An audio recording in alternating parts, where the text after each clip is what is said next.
I never expected a slight elevation change in my backyard to become the nuclear option that would bring an entire homeowners association to its knees. My name is Ethan Tucker, and I bought my house in Ridgemont Estates, a sprawling subdivision in Aurora, Colorado, about 3 years ago. The place seemed perfect at first, a nice 2-story colonial with a decent yard, reasonable HOA fees, and neighbors who mostly kept to themselves. I work as a civil engineer, specializing in drainage and water management systems for commercial developments, so when I walked the property before closing, I immediately noticed something interesting about the lot's topography. My property sat at a unique convergence point. The entire subdivision had been built on what used to be gently rolling farmland, and the developer had graded everything to create proper drainage. Water always follows the path of least resistance, and in Ridgemont Estates, that path ran through a carefully engineered system of swales, culverts, and retention ponds. What the developer hadn't advertised, and what most residents would never notice, was that my backyard sat at the highest natural point in the neighborhood before the land sloped down toward the main drainage system. Every drop of rainwater from approximately 47 homes in the upper section of the subdivision flowed through a natural channel that ran along my back property line. From there, it continued downhill through an easement, eventually reaching the retention pond near the community center and playground. The system worked flawlessly because of that natural gradient. For the first 2 years, I barely thought about it. I paid my HOA dues on time, kept my lawn maintained to their exacting standards, and generally tried to be a good neighbor. The HOA board was run by a woman named Patricia Henderson, who seemed pleasant enough at first. She was in her late 40s, always impeccably dressed, and had that particular smile that never quite reached her eyes. Things started going south last spring. I had decided to install a small garden shed in my backyard. Nothing fancy, just an 8 by 10-foot structure to store my lawn equipment and tools. I submitted the architectural review form as required, included detailed plans and photos of the shed model, and waited for approval. The guidelines stated that sheds under 100 square feet didn't require formal approval, just notification, so I figured it would be a rubber stamp situation. Patricia called me 3 days later. "Mr. Tucker, we've reviewed your shed proposal, and I'm afraid we have some concerns." I was standing in my kitchen, looking out at the proposed spot for the shed. "Concerns? It's well within the size limits and matches the house color scheme exactly. The concern is the placement. You're proposing to put it quite close to your back property line, and we worry about sight lines from neighboring properties." I pulled out my survey map. "It's 15 feet from the property line. The minimum setback requirement is 10 feet. I'm well within compliance." There was a pause on the other end. "Nevertheless, the board would prefer if you chose a different location, perhaps closer to your house. Patricia, the whole point is to keep the lawn equipment away from the house. I'm following every guideline in the covenant." Her voice took on a sharper edge. "Mr. Tucker, I'd strongly suggest you work with the board on this. We're simply trying to maintain property values for everyone." That should have been my first warning sign, but I was stubborn. I knew the rules backward and forward occupational hazard of being an engineer, and I wasn't about to let someone push me around when I was objectively in the right. I sent a formal written response citing the specific sections of the HOA covenant that permitted my shed placement and proceeded with the installation. The shed went up on a Saturday in May. It looked great, perfectly matched my house, and was exactly where I wanted it. That evening, I got an email from Patricia stating that I was in violation of HOA rules and would be fined $500 unless I moved the shed within 30 days. I replied with another detailed explanation of why I was in compliance. She responded with a threat to place a lien on my property. I responded with a consultation letter from a real estate attorney I knew from work. Things escalated quickly after that. By June, I was receiving violation notices for increasingly absurd infractions. My grass was allegedly too long on a Tuesday. It wasn't. I had mowed it Monday evening. My garbage cans were visible from the street for more than 12 hours after collection. They weren't. I had security camera footage proving I brought them in within 3 hours. My mailbox had a small scratch that detracted from neighborhood aesthetics, a scratch so minor I needed a magnifying glass to see it. Patricia Henderson had declared war, and she was using the HOA covenant as her weapon. The situation reached peak absurdity in July. I received a notice that my backyard landscaping was insufficiently maintained and that I needed to install additional plantings along my back property line to enhance the natural beauty of the common areas. That drainage channel I mentioned earlier. Apparently, it was now my responsibility to make it prettier. I attended the next HOA board meeting, held on a Thursday evening in the community center. About 20 other homeowners were scattered around the room, most looking bored or resigned. Patricia sat at the front table with 4 other board members, going through routine business with bureaucratic efficiency. When we reached the open comment period, I stood up. I'd like to address the violation notice I received regarding my backyard landscaping. Patricia's expression could have frozen water. Yes, Mr. Tucker, the board has noted that the area along your back property line needs attention. That area is a drainage easement.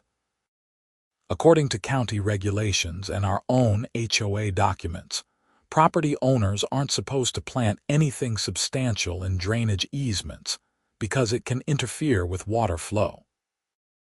One of the other board members, a guy named Richard who always seemed to agree with whatever Patricia said, chimed in. We're not asking for trees, just some ornamental grasses or low shrubs. Even those can create problems. I'm a civil engineer specializing in drainage systems. Any vegetation in that channel could catch debris and create blockages, especially during heavy rain events. Patricia leaned forward.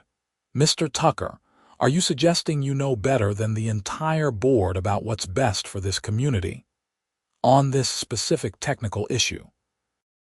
Yes, actually, I am. The room got very quiet. You could practically feel the tension crackling. Nobody talked back to Patricia Henderson at HOA meetings. She smiled that cold smile.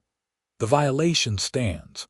You have 30 days to comply or face escalating fines. I sat down, my mind already working through the implications. Patricia had overplayed her hand.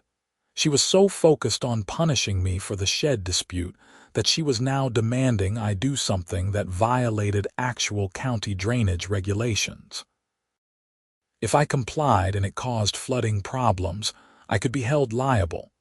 If I didn't comply, the HOA would fine me into oblivion. That night, I couldn't sleep. I lay in bed, listening to a summer thunderstorm roll through, rain hammering against the windows. I kept thinking about that drainage channel in my backyard, about the way water flowed through the entire subdivision, about the fact that my property sat at that critical high point. Around 3 in the morning, inspiration struck.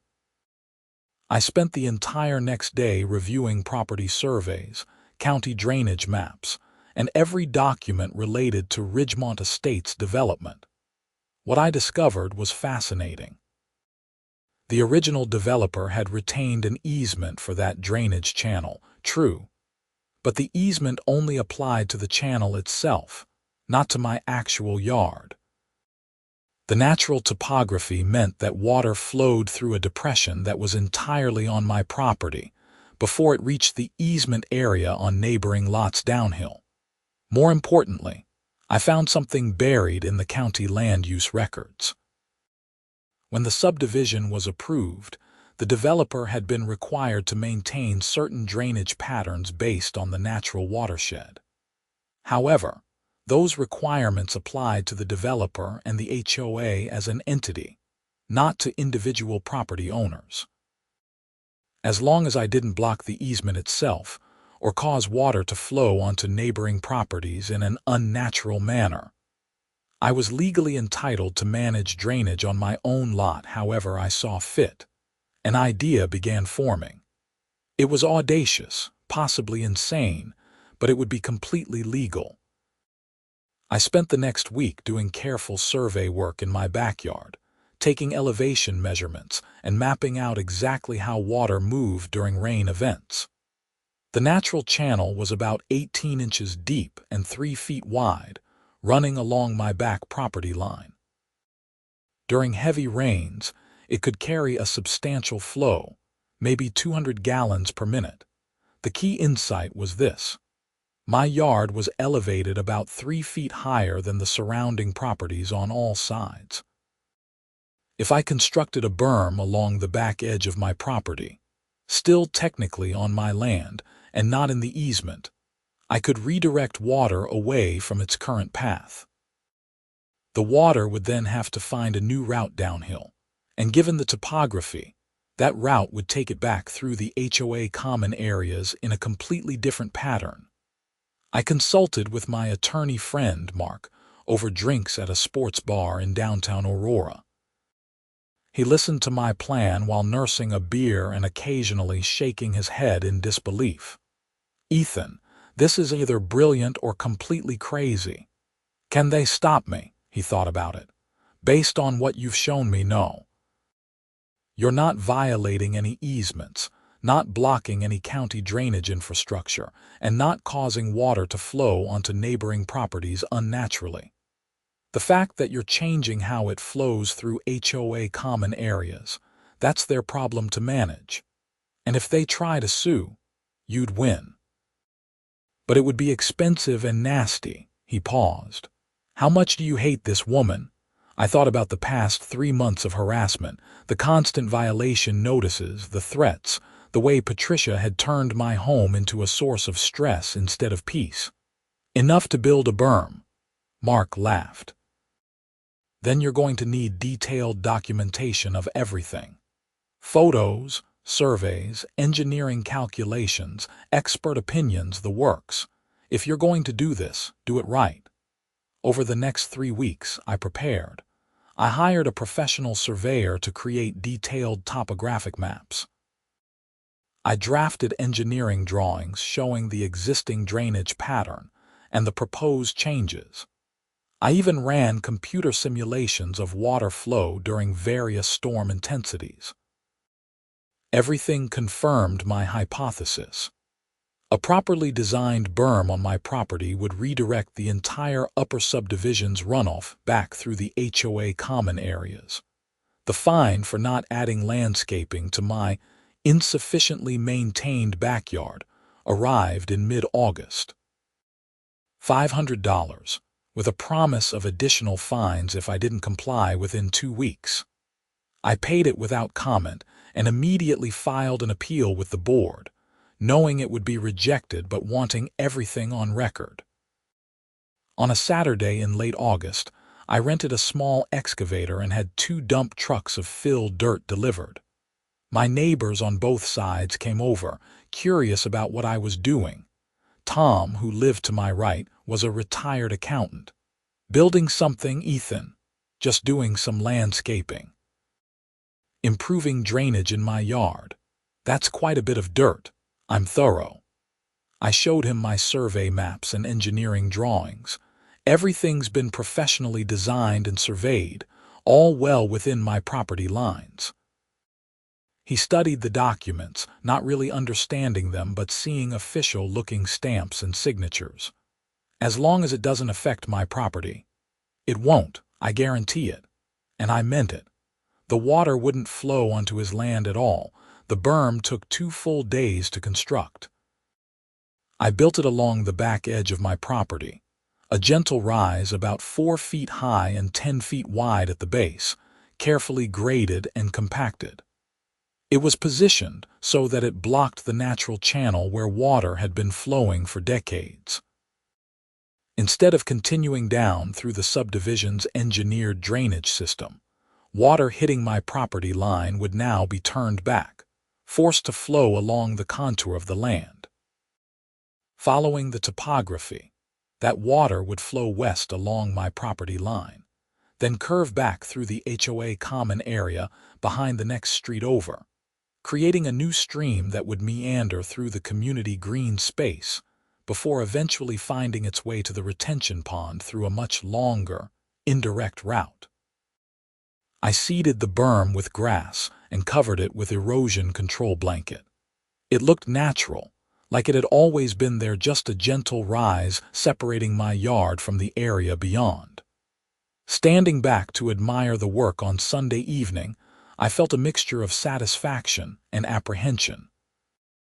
I had just fundamentally altered the drainage pattern for a significant portion of Ridgemont Estates. The true test came 3 days later when a typical late summer thunderstorm rolled through Aurora. I stood at my back window, watching the rain pour down, seeing water begin to pool and flow exactly as my calculations predicted. Instead of rushing down the familiar channel, it hit my berm and turned aside, creating a new temporary stream that flowed west through the grass. By morning, my phone was ringing. It was Patricia Henderson, and she was furious. "What did you do to your backyard?" "I did some landscaping. Improved the grading on my property." "You flooded the common area. There's water everywhere." "The common area is designed to handle drainage. That's why it's there. Not this much water. The playground is a mud pit, and there's erosion along the walking path." I kept my voice calm. "Patricia, I've made improvements to my property that are entirely within my legal rights. All work was done on my land, within my property boundaries, and doesn't violate any easements or county regulations. You deliberately redirected water away from where it's supposed to go."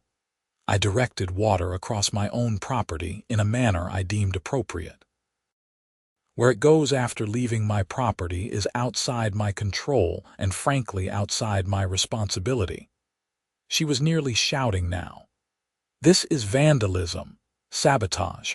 I'm calling an emergency board meeting, and you're going to fix this immediately." "I'll be happy to attend any meeting you'd like to schedule. Have a nice day, Patricia." I hung up. Over the next week, things got interesting. The HOA board called an emergency meeting for the following Thursday.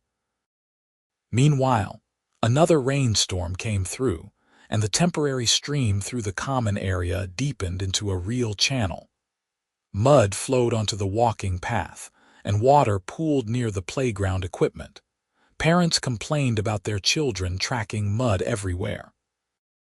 The pristine common areas that Patricia took such pride in maintaining were becoming a sodden mess. I received a formal letter from the HOA attorney demanding that I restore the natural drainage pattern immediately. I forwarded it to Mark, who drafted a response pointing out that I had every legal right to grade my property as I saw fit, and that the HOA's failure to manage drainage through common areas was not my responsibility. The emergency meeting was packed. Nearly every homeowner in the subdivision showed up, many of them angry about the drainage situation. Patricia stood at the front, looking like she hadn't slept in days. "This meeting has been called to address a critical situation affecting our community," she began. "As many of you have noticed, we've experienced flooding in the common areas due to unauthorized modifications made by one of our residents." I raised my hand. "Point of order. The modifications were entirely authorized. I own my property, and I made improvements within my legal rights." A woman named Susan from 2 streets over stood up. "I don't care about legal rights. My kids can't use the playground because it's a swamp." Patricia seized on this. "Exactly.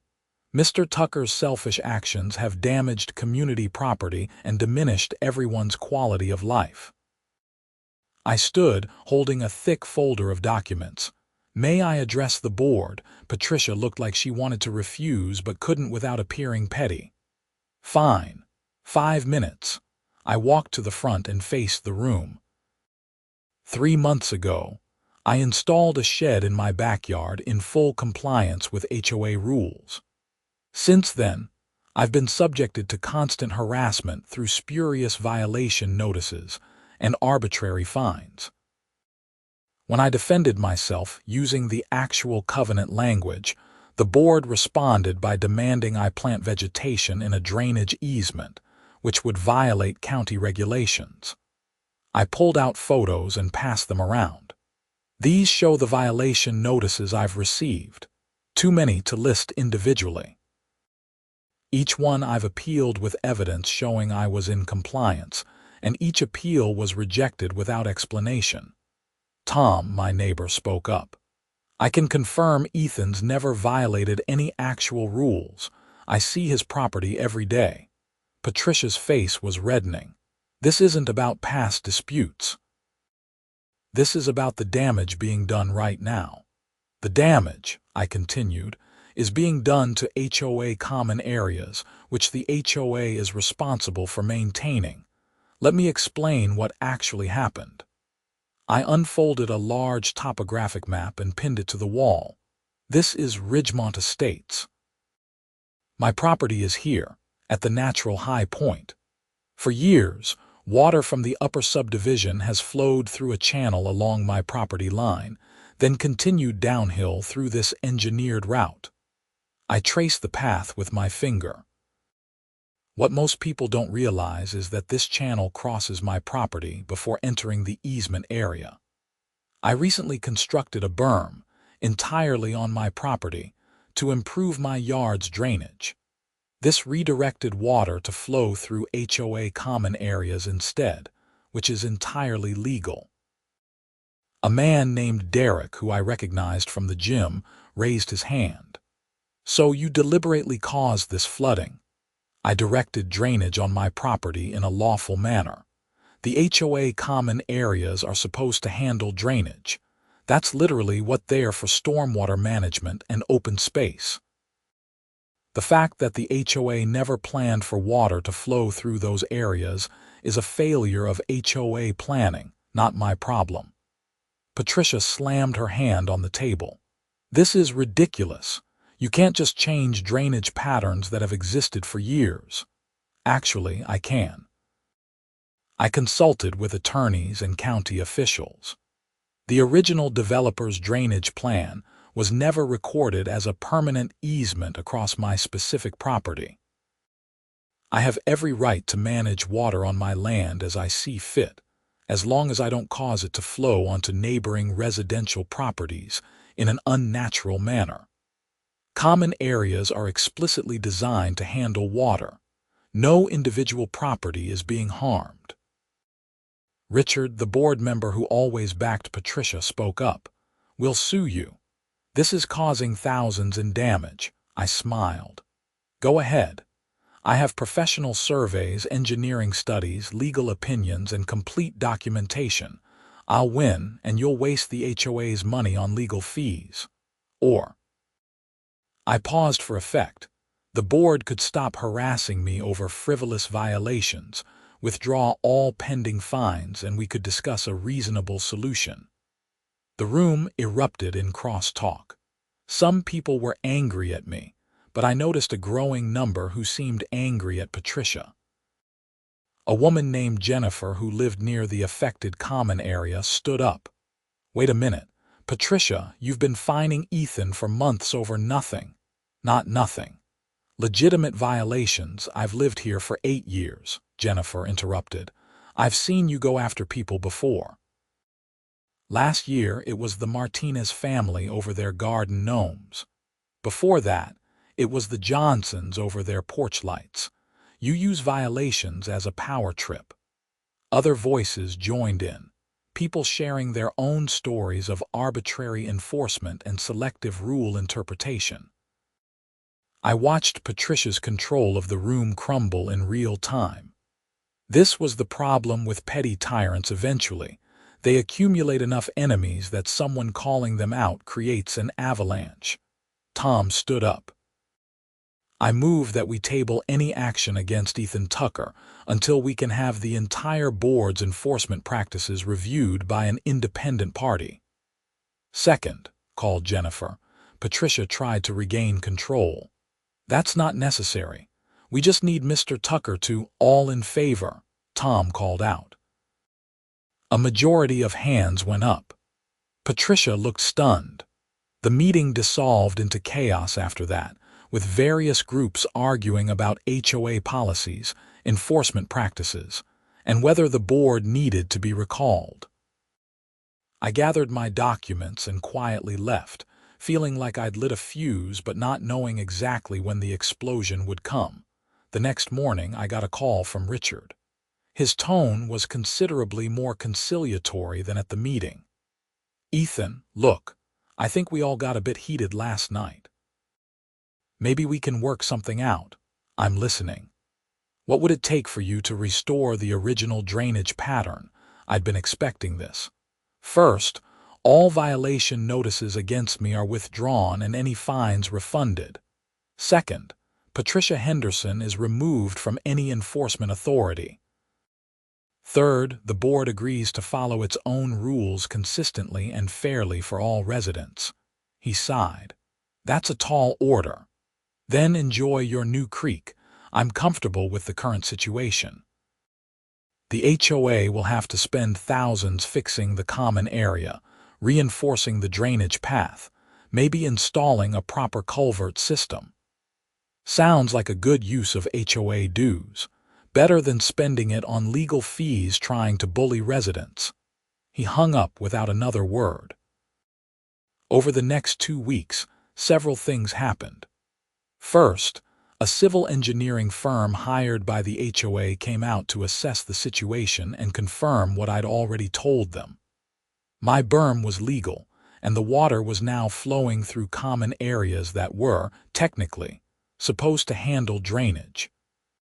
Second, 3 board members including Richard resigned, citing personal reasons. Third, a recall petition started circulating to remove Patricia from the board. The HOA had 2 options. Spend about $30,000 to install proper drainage infrastructure through the common areas to handle the redirected water, or negotiate with me. They tried one more time to threaten legal action, but when their attorney actually reviewed my documentation, he apparently advised them they'd lose badly. In early September, I received a formal letter from the HOA's attorney. All violation notices were withdrawn. All fines were refunded. Patricia Henderson had resigned from the board entirely. The new interim board requested a meeting to discuss mutually beneficial solutions. I met with them at a coffee shop in Aurora rather than the community center. The new board president was Jennifer, the woman who'd spoken up at the emergency meeting. With her were 2 other homeowners I vaguely recognized but had never had issues with. "Ethan, first let me apologize for how you were treated," Jennifer began. "I've been reviewing the records, and the pattern of harassment was appalling. I appreciate that. We'd like to resolve the drainage situation in a way that works for everyone. We've gotten bids to install proper infrastructure through the common area, but they're expensive. If you were willing to remove the berm and restore the original flow, the HOA would like to offer compensation for your trouble." I sipped my coffee, considering. How much compensation? $5,000, plus guaranteed no enforcement actions against you for any borderline violations for 5 years. I shook my head. Not enough. The harassment I endured, the stress, the time spent fighting bogus violations, that's worth more. Plus, I kind of like my berm. It actually did improve my yard's drainage. One of the other board members, a guy named Marcus, leaned forward. What would be enough? $10,000, reimbursement for my legal fees about $3,000, and a formal change to the HOA enforcement procedures. I want clear guidelines on violations, an independent review process for appeals, and term limits for board members. Jennifer and Marcus exchanged looks. We'd have to put the governance changes to a vote. Then do it. I'll wait. I stood up. In the meantime, my berm stays. The changes went to a vote in October. By then, word had spread throughout Ridgemont Estates about what had happened. More stories emerged about Patricia's arbitrary enforcement over the years. The governance reforms I'd proposed passed with an 80% approval rate. In November, I signed an agreement with the HOA. They paid me $13,000 total.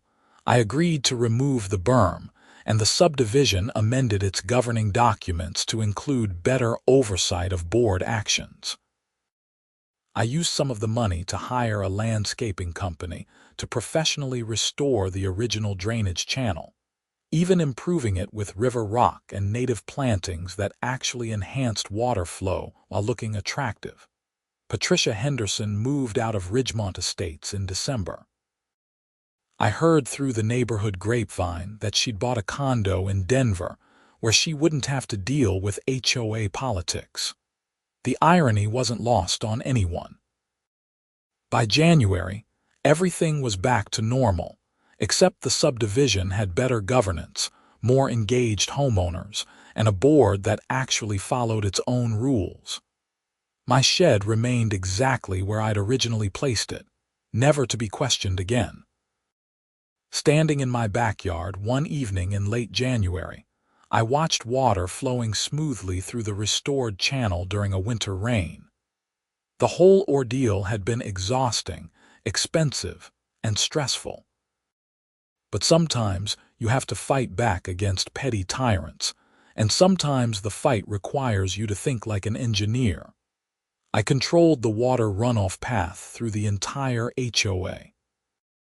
One berm had redirected everything back through their common areas, turned their pristine spaces into mud pits, and forced them to either negotiate or spend a fortune on infrastructure. In the end, the water itself had been my greatest ally, patient, persistent, and impossible to ignore. The experience taught me something important about HOAs and human nature. Rules are only as good as the people enforcing them. When someone like Patricia gets a little power and uses it to settle personal grudges, the system breaks down. But when residents stand up, document everything, and use the actual rules rather than someone's twisted interpretation of them, change is possible. The new board was competent and fair. Jennifer ran things efficiently without being tyrannical. Enforcement actions were consistent and actually related to real problems: genuinely overgrown lawns, actual safety hazards, legitimate concerns rather than manufactured violations designed to punish people. My neighbors started treating me differently too. Before, I'd been just another face in the subdivision. Now, I was the guy who'd taken on the HOA and won. People would stop me during my evening walks, thank me for standing up to Patricia, share their own stories of HOA frustrations. Some of them were from other subdivisions, asking advice on dealing with their own board problems. I always told them the same thing: document everything, know your actual rights, and don't be afraid to fight when you're in the right. But also be prepared for it to get ugly, because people with small amounts of power often fight hardest when that power is threatened. Tom, my neighbor, had become a genuine friend through the process. We'd grab beers occasionally and laugh about the whole situation. "You know," he said one evening, "when I saw you building that berm, I thought you'd lost your mind." "I kind of did," I admitted. It was a crazy solution to a crazy problem. But it worked. You found the one piece of leverage that made them actually listen. That was really what it came down to: leverage. In any conflict, you need something the other side wants or fears. Patricia had used the threat of fines and liens as her leverage over residents. I'd found a much more fundamental leverage. I controlled the water, and water doesn't care about HOA politics. It follows physics, and physics was on my side. The professional surveyor I'd hired, a guy named Carlos, reached out to me months later. "Ethan, I've got to tell you, that whole situation was brilliant. I've been doing residential surveys for 20 years, and I've never seen anyone use topography as a negotiating tool. It was either that or pay thousands in bogus fines. Well, I've got 3 other clients now who are in disputes with their HOAs. Mind if I refer them to you for advice?" I'd hesitated. "I'm not an attorney, Carlos. I can't give legal advice." "No, but you can explain how drainage works, how to read surveys, how to understand what rights property owners actually have. That engineering expertise you used, that's valuable." So I started consulting occasionally, helping homeowners understand the technical aspects of their property rights. I never charged. It was more of a public service and a way to fight back against HOA overreach in general. Most cases didn't require anything as dramatic as my berm. Usually, just having proper documentation and technical expertise was enough to make boards back down from untenable positions. One case particularly stood out. A woman named Maria in a subdivision in Thornton was being fined because her driveway had supposedly been repaved without approval. The HOA claimed it was a different color than the original. I came out with a concrete sample kit and proved that it was identical. The perceived color difference was just because one side had aged more. The HOA withdrew the violation within a week. Another guy in Lakewood was being told he had to remove a retaining wall that the board claimed was too high and violated sight lines. I surveyed the wall, checked the original grading plans, and demonstrated that the wall was actually necessary to prevent erosion and was built to the exact specifications approved by the county. The HOA paid him $5,000 to settle and avoid a lawsuit. These small victories felt good. Each one was a reminder that homeowners had rights, that HOAs couldn't just make up rules on the fly, and that technical knowledge was a powerful defense against arbitrary enforcement. Back in Ridgemont Estates, things continued improving. The new board actually fixed real problems: repainting the community center, upgrading the playground equipment, maintaining the common areas properly. Dues stayed the same, but people felt like they were getting actual value now rather than funding Patricia's power trips. In March, the subdivision held its annual meeting to elect board members for the coming year. Jennifer was re-elected unanimously. The meeting was boring in the best possible way: financial reports, maintenance schedules, discussions of modest upgrades. No drama, no accusations, no residents being called out for phantom violations. Afterward, Jennifer pulled me aside. "We couldn't have done this without you, you know. You would have figured it out eventually. Maybe. But you accelerated the process by about 5 years and saved a lot of people a lot of grief." She smiled.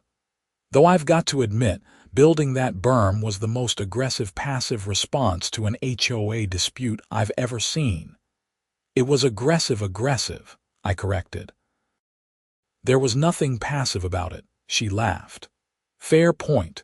You weaponized hydrology." That phrase stuck with me. Weaponized hydrology. It sounded like something from a science fiction novel, but it was exactly what I'd done. I'd taken my professional expertise, applied it to a personal problem, and created a solution that my opponent literally couldn't ignore. The whole experience had taught me things about myself too. I'd always been someone who followed rules, avoided conflict, tried to work within systems. Patricia's harassment had pushed me to think differently, to realize that sometimes the system itself is broken, and working within it just means accepting abuse. Sometimes, you have to break out of conventional thinking and find creative solutions, even if they seem crazy at first. My career benefited too. Word spread in the engineering community about what I'd done, and I got approached by a firm specializing in civil litigation support. They wanted engineers who could analyze property disputes, drainage issues, and construction defects for legal cases. The pay was better, and the work was more interesting than my previous job designing parking lot drainage systems. I took the position and found I loved it. Every case was a puzzle, reviewing surveys, analyzing water flow, determining who was actually responsible when something went wrong. My experience with the HOA gave me insight into how these disputes played out in real life, not just in theory. By summer, life had settled into a new normal. The shed that started everything still sat in my backyard, holding my lawn equipment and tools. The drainage channel along my property line flowed smoothly, enhanced with the native plantings I'd installed. The berm was gone, but its impact remained a reminder that knowledge is power, and sometimes the path to solving a problem is to make the problem impossible for others to ignore. I dated a woman named Zoe Zimmerman for a few months that year. She was a teacher at an elementary school in Aurora, smart and funny, with a quick wit and zero tolerance for nonsense. When I explained the whole HOA situation to her, she'd laughed so hard she nearly cried. "You built a dirt wall to flood their park. That's the most engineer thing I've ever heard. It was a berm, not a wall, and I didn't flood anything, I just redirected natural drainage." Right, totally different." She was still grinning. "Did you at least feel a little guilty?" I thought about it honestly. No, they were trying to bully me into submission using rules they were making up. I used real physics to show them they couldn't win. "My hero," she said, but there was genuine affection in the teasing. Zoe and I didn't last. She got a job offer in Portland and decided to take it, but we parted as friends. She sent me a text message when she left. "Don't flood any HOAs in Oregon without me." Life moved on. Seasons changed. The subdivision continued to function smoothly under competent leadership. I occasionally saw former board member Richard at the grocery store. We'd nod politely, but never spoke. Patricia was gone, presumably bringing her special brand of tyranny to some other community, or, hopefully, having learned something about how power should be wielded. The legal and engineering community started referring to what I'd done as the Tucker Berm defense. It became a cautionary tale used in property law classes, an example of how homeowners could use legitimate property rights to resist HOA overreach, but also how disputes could escalate to absurd levels when both sides refused to back down. A professor from University of Colorado, Denver, reached out to interview me for a paper on HOA governance. We met at a campus coffee shop, and I walked him through the entire chronology. "What strikes me," he said, taking notes on his laptop, "is how the initial dispute was so minor. A shed placement that was clearly compliant with the rules. That's how these things usually start," I told him. "It's never really about the shed or the grass height or whatever violation is being cited. It's about power and control." Patricia wanted everyone to defer to her authority, and I didn't. And rather than to escalate, she doubled down. Repeatedly. Every time I proved I was right, she just found a new violation to cite. It became an obsession for her. The professor shook his head. The irony is that if she'd just approved your shed in the first place, none of this would have happened. The HOA would have saved thousands of dollars and kept a functioning board. True. But then I wouldn't have learned that I control the water flow through the entire subdivision. I smiled. And she wouldn't have learned that you can't bully people who understand engineering. The paper was published a few months later in some journal I'd never heard of. The professor sent me a copy with a note thanking me for my time. I skimmed it, lots of academic language about power dynamics and governance structures, but the core story was there. A homeowner, armed with technical knowledge and stubbornness, had found the leverage needed to force an unreasonable HOA to negotiate fairly. That story, my story, became something other people referenced when facing similar situations. I got emails from homeowners across the country, people who'd found the paper or heard about the case somehow. Most just wanted to share their own HOA horror stories. A few asked for specific advice. I helped where I could, always with the disclaimer that I wasn't an attorney and they should consult with one for legal guidance. The most satisfying message came from a guy in Texas who'd been in a similar situation. His HOA was demanding he remove mature oak trees that were supposedly violating a sightline rule, even though the trees had been there when he bought the house. Using principles similar to my case, he documented that the trees were protected under county ordinances and that the HOA's rule couldn't override local law. The HOA backed down, and he kept his trees. "Your story gave me the courage to fight back instead of just accepting their decision," he wrote. "Thank you." That was worth more than the money I'd gotten from the settlement. By the 2-year anniversary of the Berm construction, Ridgemont Estates had become something of a model community. The governance reforms I'd pushed for had worked well. Violations were now documented with photos and specific rule citations. Residents had 30 days to respond before fines were issued. An independent review committee handled appeals, separate from the board members who'd issued the original violation. Property values in the subdivision had actually increased slightly, probably because people felt more secure in their homes without constant harassment from the board.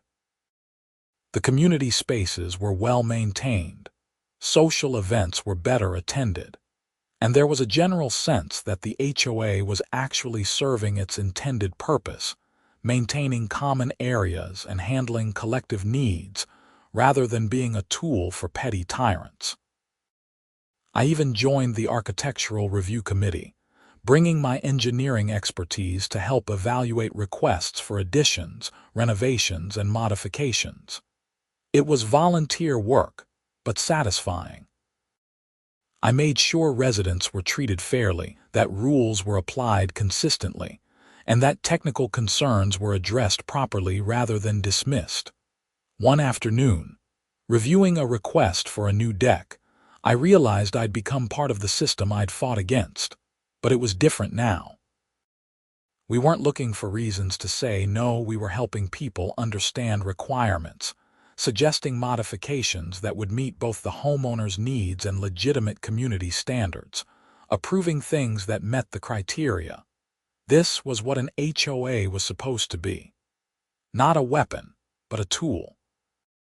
Not a hierarchy, but a collective. Not about control, but about cooperation. Tom noticed the change too. We were standing in my backyard during a 4th of July party I was hosting, watching his kids play on a slip and slide when he brought it up. "You know, Ethan, you've changed this place." Not just by fighting Patricia, but by showing people what good governance looks like. "I just wanted to put up a shed without being harassed." "Yeah, but you didn't just fight your own fight. You fought for everyone. Those governance changes help every resident." I watched water flowing from the slip and slide, following the natural contours of my yard down toward that drainage channel. Always flowing, always finding the path of least resistance, but powerful enough to reshape landscapes given time and persistence. "Water's going to flow downhill no matter what," I said. "You can work with it, channel it productively, or you can try to fight it and cause flooding. Same with people and communities." Tom laughed. "Is that engineer speak for don't be a dictator, pretty much?" The party continued into the evening, neighbors mixing and talking, kids running through sprinklers, the community actually feeling like a community. This was worth fighting for. Not just my right to place a shed where I wanted, but the principle that people should be treated fairly, that rules should make sense, that power should be exercised responsibly. A few months later, I got an unexpected piece of mail. It was from Patricia Henderson, forwarded through the HOA office. The envelope had a Denver return address. I almost threw it away without opening it, but curiosity got the better of me. The letter inside was handwritten, neat cursive on plain stationery. "Mr. Tucker," it began, "I've spent the past year thinking about what happened in Ridgemont Estates. I owe you an apology. My behavior was unprofessional and vindictive. I let my ego and need for control override fairness and common sense. What started as a minor disagreement became a crusade because I couldn't accept being challenged. Your response, while extreme, was ultimately justified. I hope the subdivision is thriving under new leadership. Sincerely, Patricia Henderson." I read it twice, trying to detect sarcasm or hidden meaning, but it seemed genuine. People could change. Sometimes it took having their entire worldview disrupted by strategic hydrology, but they could change. I thought about responding but decided against it. The apology was enough. Moving forward was more important than rehashing the past. That December, nearly 2 years after the whole conflict had started, I found myself at the subdivision's holiday party. The community center was decorated with lights and garland. Families gathered around tables eating cookies and drinking cider. Jennifer gave a short speech thanking everyone for making the past year successful. "We've come a long way as a community," she said. "We've learned that good governance requires vigilance, fairness, and respect for everyone's rights. We've learned that our HOA exists to serve residents, not control them." People applauded. A few looked over at me, acknowledging my role in that transformation without making a big deal of it. That was fine. I hadn't done it for recognition. Afterward, a young couple approached me. They just bought a house in the subdivision, moving in the following month. "We heard about what you did," the woman said, standing up to the old board. "It's actually one reason we felt comfortable buying here." "The good governance reforms?" I asked. "That and knowing that residents here don't just accept abuse, that if something's wrong, people fight to fix it." Her husband nodded. "We looked at houses in 3 different subdivisions. 2 of them had HOAs with reputations for being nightmares. This one had a reputation for being fair, thanks to you." I shook their hands, welcomed them to the neighborhood, and felt a deep sense of satisfaction. The berm was long gone, removed and replaced with landscaping. But its impact persisted in ways I'd never anticipated.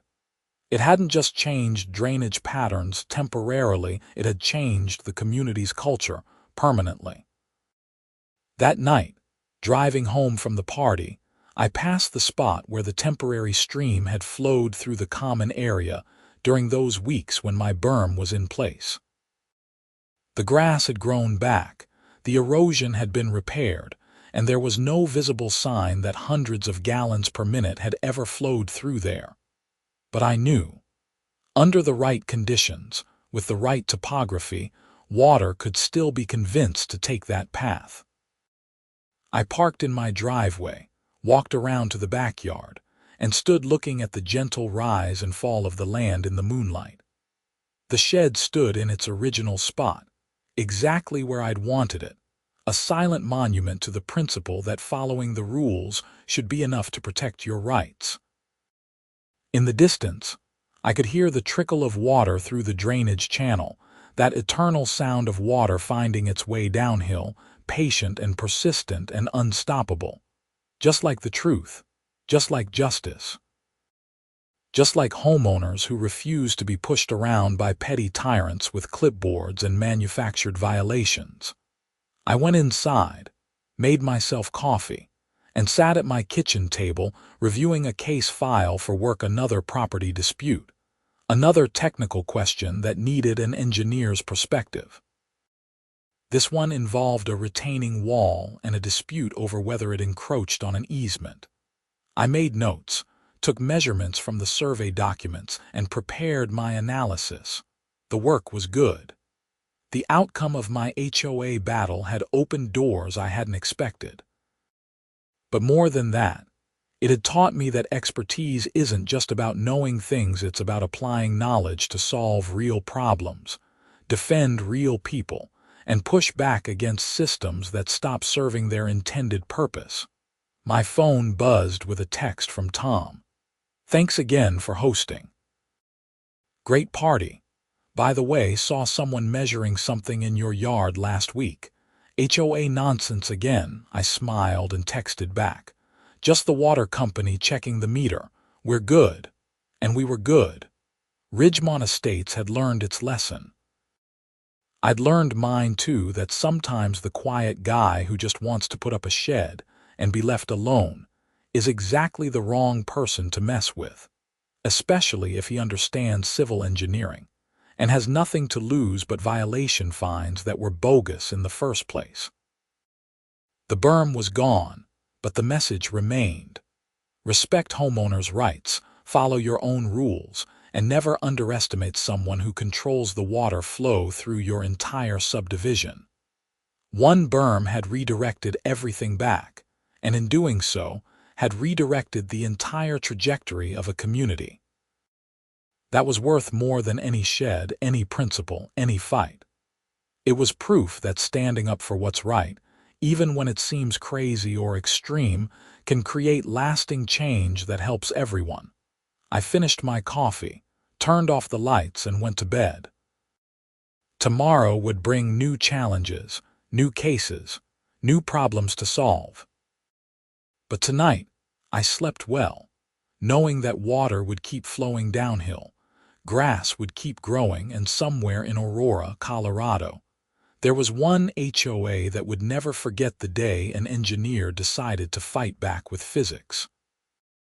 The end came not with drama, but with peace, the peace of a community functioning as it should, of neighbors respecting each other, of rules applied fairly, and of one man's shed standing exactly where he wanted it, unbothered and unfined. A small victory that had sparked a larger transformation. And if anyone ever asked me whether I'd do it again, whether I'd build that berm and redirect all that water and cause all that chaos just to prove a point, my answer would be simple: absolutely. Because some points are worth proving, some fights are worth having, and some berms need to be built, even if they're temporary, just to remind everyone that the path water takes isn't set in stone. Neither is the path of justice, fairness, or community governance. You just have to be willing to reshape the landscape to make your point.